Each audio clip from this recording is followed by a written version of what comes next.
Well, hello, everybody. Welcome to another episode of the C-Suite Hotseat. My name is Jack Haddon. I'm a reporter with Capacity Media, and I'm delighted to be joined at this time by Kevin Vachon, the Chief Operating Officer, and Pascal Menezes, the Chief Technology Officer of MEF.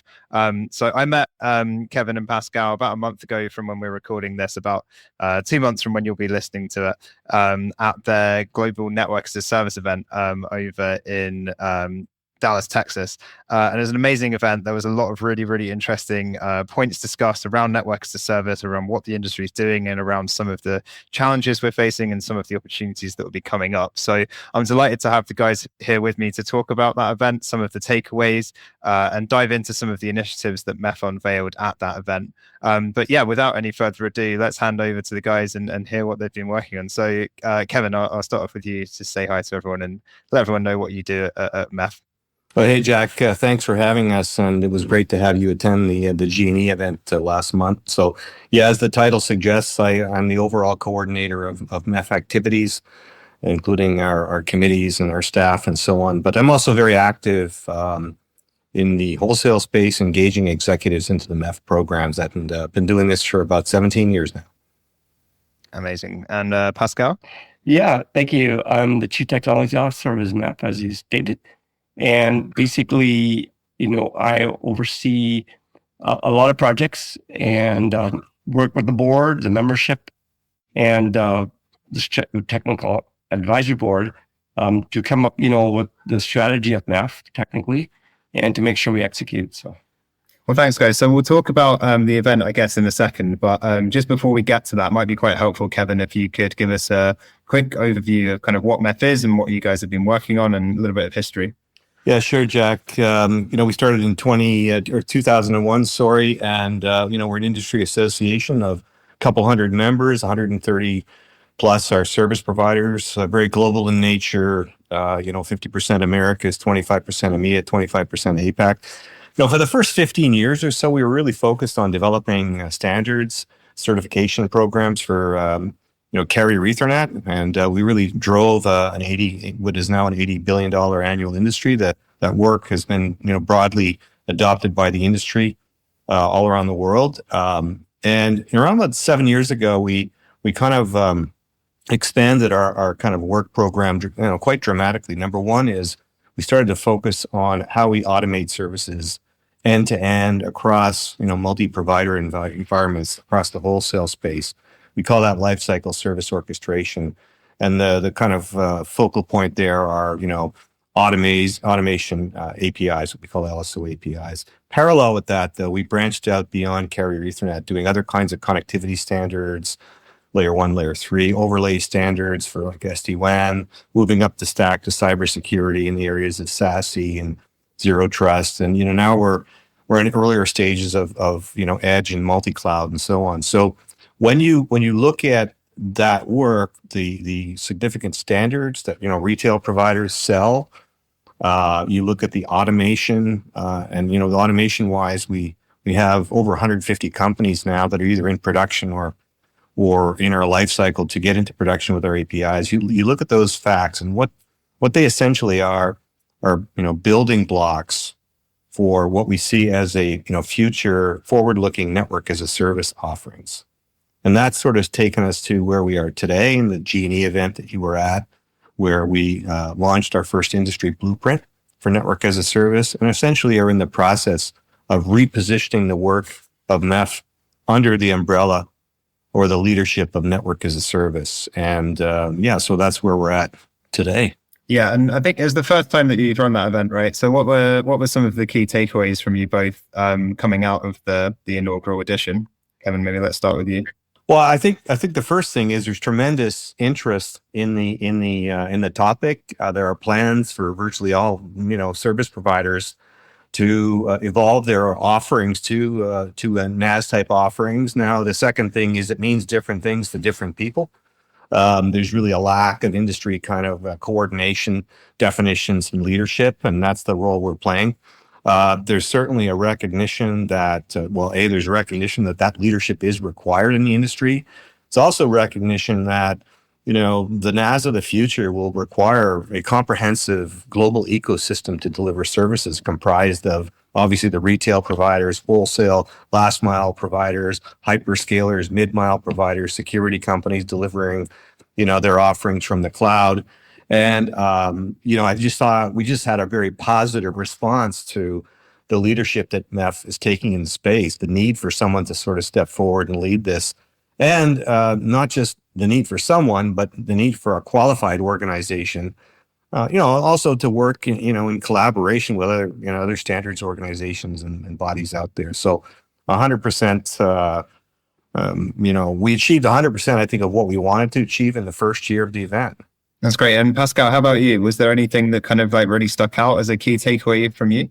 Well, I think that the whole industry is grappling with, what is network as a service, and is network as a service really going to take off? And I think it's apparent that you saw many, many sessions and keynotes and presentations about network as a service. What is network as a service? And is there a definition in MEF's industry blueprint? Will it help clarify that? And I think at the end of the day that, what's most important is that enterprises want to buy like a utility. They want to buy as a service, which means that they don't have to own, operate, maintain any of those kind of services, network services. And really they expect that the provider, the NaaS provider, maintains and refreshes the technologies and operates it, manages it, runs it, much like a utility that you get, you buy today. Or it'd be water, sewage, electrical. It's the same idea. So I think the key areas that I think for takeaway is, of course, the small and medium enterprises would like that because they really don't have the expertise. The question is, what about the multinationals and large enterprises? Will they buy that? And the answer is, I think, yeah, maybe. And they might buy parts of it. And will NaaS also be, sold in little parts and pieces? Like it doesn't have to be bundled with a whole bunch of things. But I do believe that NaaS, the modern NaaS, because network as a service has been around for a decade, the modern network as a service NaaS is really about, an underlay network that's elastic, but now with the overlays of application assurance, assurance, and three, with that same overlay, adding cybersecurity. And I think that's kind of what's kind of merging out as what everybody's agreeing upon. And obviously the destinations are cloud. So everything about a cloud is very important. So I think that's kind of the big takeaways I got from many of the sessions there. Mm-hmm. And if I can just add to that, Pascal, we had some great enterprise participation, enterprise panels, and so on. And it was interesting to hear some skepticism as well, right? Some skepticism as to, whether the operators will really deliver, on these great promises and some of these consumption models that are being talked about. I know that's, at least one of the gentlemen saying, I wouldn't buy it that way. So I think, really a value of the event was to sort of bring that community together and to get those perspectives all in one place. Yeah, I think it's a really key point. And I know you guys have done some work in terms of being able to get more of that enterprise perspective into what MEF's working on, and specifically the launch of the Enterprise Leadership Council, which was announced at the show. So what can you tell us about that, Pascal, about kind of how that's going to come about and how it's going to work with MEF moving forward? The Enterprise Leadership Council is, I think, a very important aspect of the membership currently, because really today we have a lot of great vendors or technology providers, service providers, and so on in our membership. But what we're missing is really an enterprise voice at the table. And what we want to do now, since we have a technology advisory board, we've got the board of directors, and we've also announced the CEO advisory board.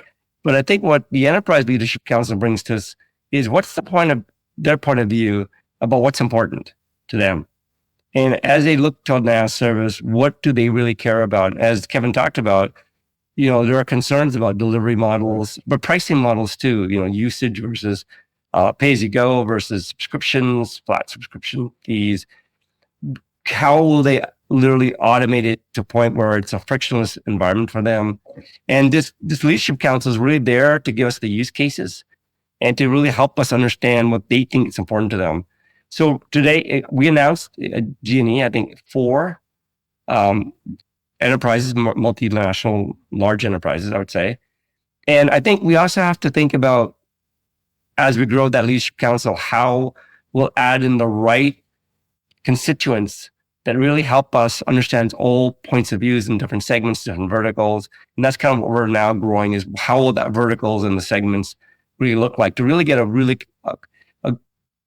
full point of view how they want to consume their NaaS services.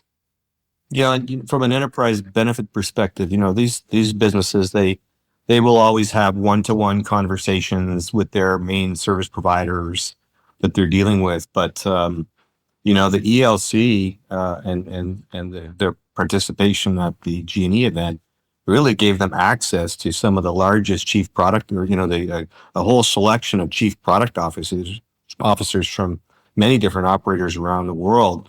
So they were basically able to get their voice to a very broad provider audience, in a very efficient way. So obviously, when you form something like that, you want to make sure that they're getting good value as well, and not just getting feedback. Yeah, of course, that makes sense. And I suppose that kind of, in a way, that feedback is valuable because it means that you can pass it on and kind of amplify that voice as well, right? And just kind of give people a clearer idea of what their needs are and what their wants are, which is definitely super important. I think another thing that you guys unveiled at the show that's going to be really important moving forward is the NaaS blueprint. So it's been out about a month now. What's the reaction been? Have you had any feedback? Is there kind of like future iterations of that blueprint in the works? Kevin, what can you tell us about that? Yeah. I'll let Pascal in a second talk about maybe the contents of it and why it's important. But we're getting great feedback. Again, it comes back to some of my original comments that the industry needs leadership.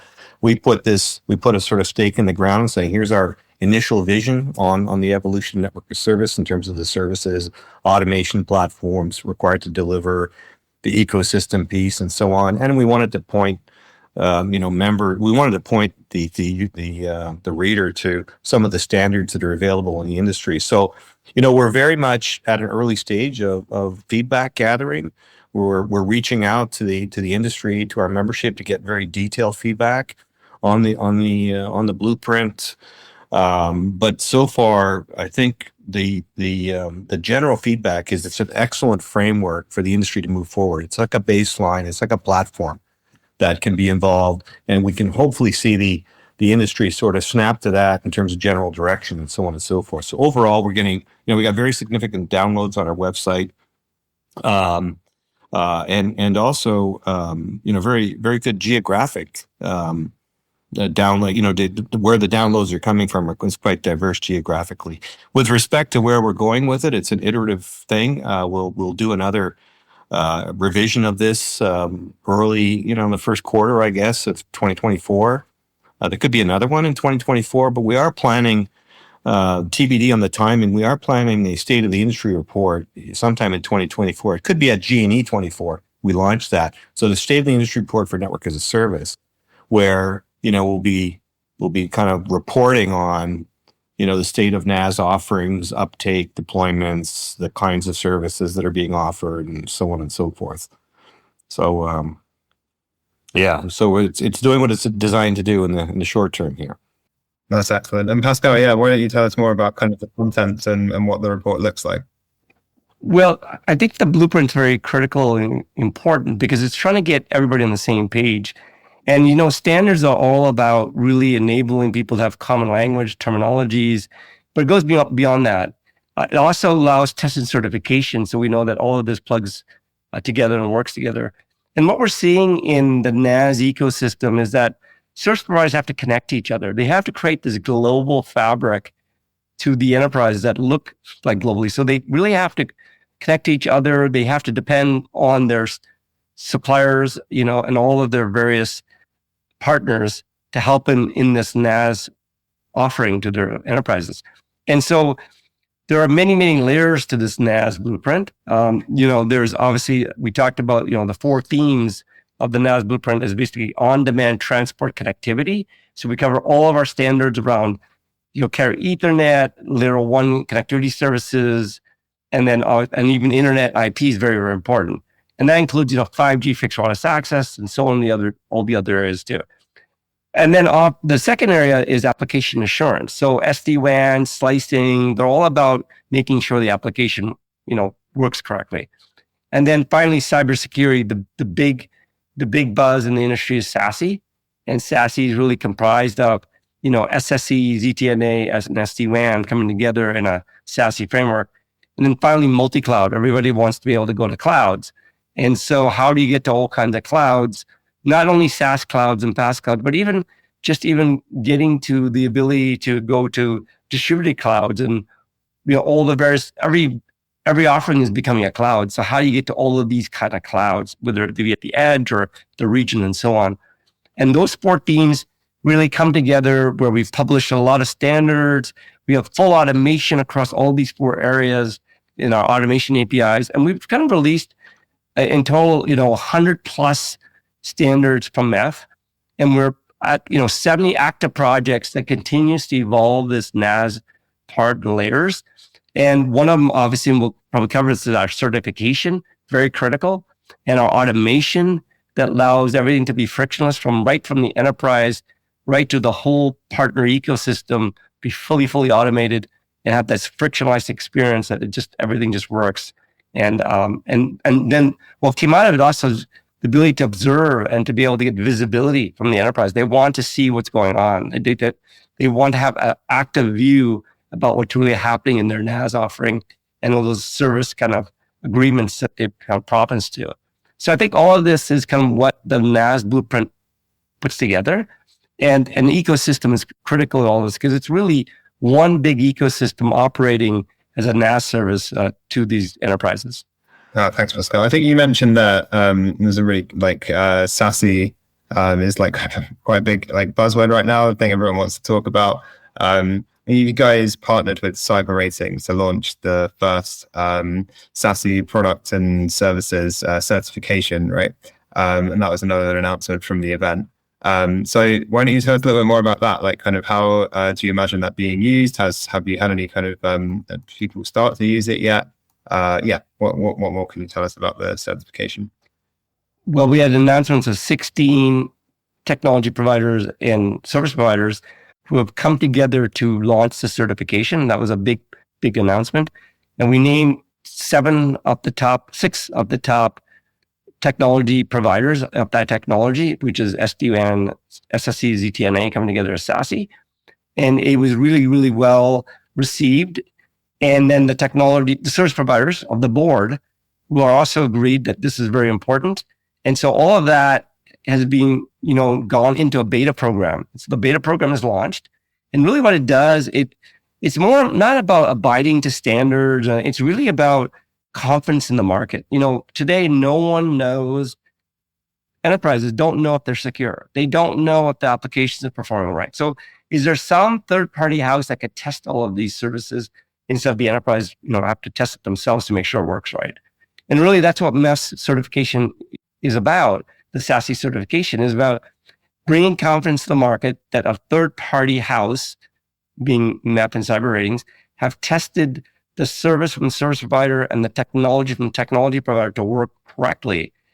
And it's not just a one-time certification, because cybersecurity is not a one-time thing. So it's a continuous model that basically allows this continuous certification, like a CI/CD process in cloud technologies. So it's a continuous integration, continuous test model. And basically we project out scores. Instead of just a pass-fail, we give out a rating system of scores. And that rating system is much like Moody Bonds, where from a AAA is the highest score, and down to low scores into the C's. But more importantly, we want to race to the top. We want everybody racing to the top to get the highest possible scores, which means that basically applications perform right, that the applications are classified right, that the threats, malware, evasions, exploits are really protecting the enterprises from all of these threats and so on. And then finally, the ability that as they get the service, they can see and get visibility to how well that service is running, because the certification in essence is testing, all of these things I talked about, and also gives us the performance. So there's a lot to this certification than just, to MEF standards. Of course, MEF standards is a part of this, but it's also finally bringing confidence up, posture, defense posture, from malware threats and exploits and invasions. And finally, applications are running right with SD-WAN. And that's kind of what we brought to the market, we're bringing to the market. So in the face of impairments, does the applications perform right? And the answer would be tested for all kinds of impairments. So that's really the essence of the certification. It's well received. Everybody agrees it's missing in the market. That SASE, SSD, ZTNA is at a state of confusion. No one really understands the terminology. Vendors are pointing it their own way, just like SD-WAN was in the early days. So all of this is to kind of help to remove all that confusion and understand what an enterprise will buy when they buy a SaaS, so what they're getting and it's being tested by third party. Yeah, I think it's going to be really interesting to see how it develops. And I remember you being quite keen, just to jump on your point around it, really being like beneficial for the whole ecosystem. I remember you being quite keen, Pascal, to kind of stress at the event that it's not just kind of confined to testing around MEF standards, but really it's open to like the whole industry, right? Which is definitely an important part of the puzzle. Yeah, yes, absolutely. And I think, as you talked to many that was at that event when we announced it, I think there was a very much this agreement that the industry is missing the ability to bring everybody together, to really make SASE, to create the tide to lift all the boats, to really allow the industry to go forward as one. And I think that's the critical aspect. Kevin, anything you'd say on the certification that we haven't touched on? No, I think Pascal covered it quite eloquently. Thanks. Okay. Well, let's take a look to the future then. So 2024, I think you already mentioned there's going to be another global NaaS event, which I'm sure will be well received after a great first year. But what else is going to be kind of key, top of mind for MEF as we head into 2024? I think that look, we have a lot of education to do.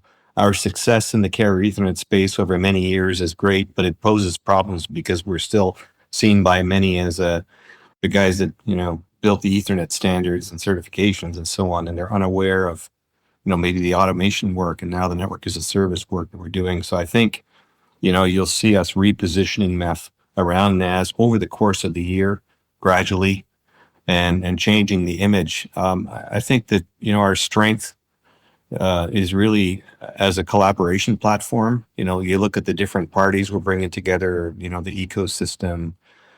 Standards is one thing we do, but we have programs to engage. We have events, educational programs, and so on. So I think getting that word out over the course of the year and beyond is what we're going to be focusing on.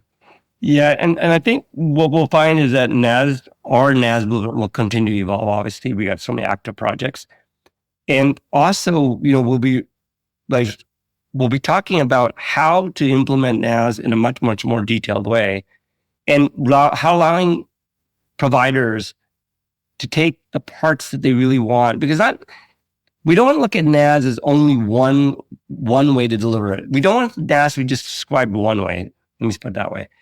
NaaS is going to be a service bundle.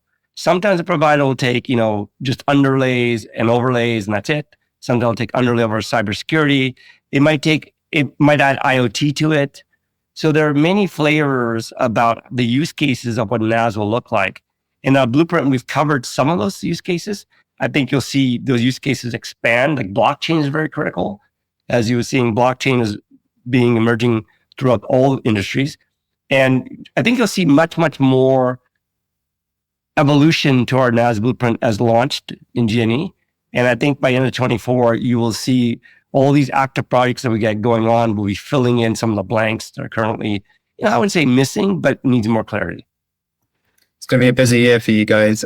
Just before we sign off, if people want to find out more or want to kind of get involved in the next version of the event or anything that you're working on, where can they kind of get in touch with you?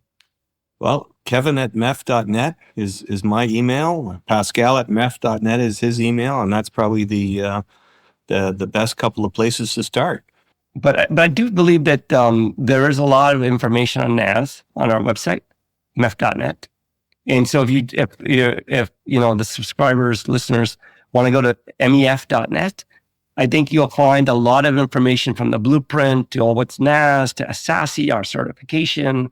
It's really well done, and it continues to be updated. So keep going there. Great. Well, thanks so much for joining us, guys, and thanks to everyone that's tuned in and listened. And this has been the Capacity C-Suite Hot Seat. And we'll see you next time. Thanks, Jack.